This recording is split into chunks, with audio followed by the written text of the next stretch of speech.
Ils ont constaté que malgré tout, les Nigériens sont sur leur position.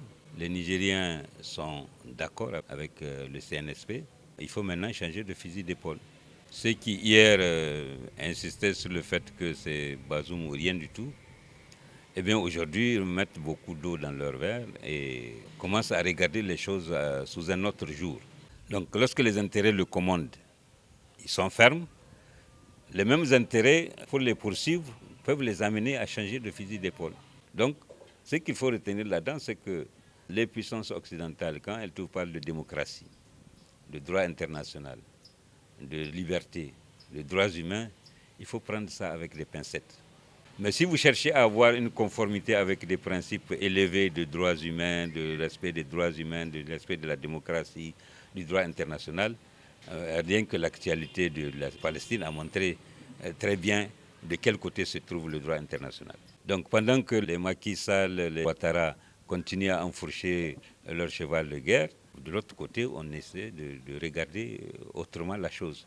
Mais on ne leur dit pas qu'on a changé de position. Et c'est ça qui fait ridicule et qui est triste pour l'Afrique. C'est qu'eux, ils continuent d'enfourcher un langage que les auteurs du langage ont abandonné. Donc ils font cavaler seuls. Et ils vont se réveiller un beau matin, on va leur dire non, non, c'est fini ça. Ce qu'on vous a dit là, ce n'est pas comme ça. Mais comme on ne les respecte pas, on ne les appelle pas pour dire écoutez, nous vous avons dit d'aller dans telle direction, maintenant nous sommes en train de réviser notre position. Non, on les laisse aller. Ils continuent à tenir des propos et de l'autre côté, ceux qui les ont envoyés changent de fusil d'épaule. La méchante de l'histoire, ce serait la France. C'est elle qui perd. Mais que perd-elle exactement? Un narratif soutient que la France n'a pas grand-chose à défendre ici comme intérêt. Oui, mais s'il n'avait pas grand-chose à défendre comme intérêt, elle ne se promènerait pas avec des milliers de soldats ici. Et même on l'a chassé un peu partout. Son souci, c'est de revenir en force.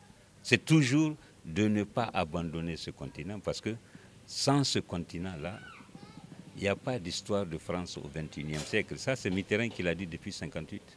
Et Macron lui-même sait que le rang, le statut de puissance mondiale de la France est lié à l'Afrique.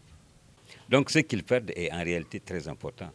C'est pour ça qu'ils feront tout pour pouvoir se maintenir. Ils ont tenté de la résistance, ça ne marche pas, ils s'en vont. Mais ça ne veut pas dire pour autant qu'ils ne multiplieront pas d'autres efforts pour voir dans quelle mesure ils vont revenir par la fenêtre. Donc voilà un peu l'enjeu.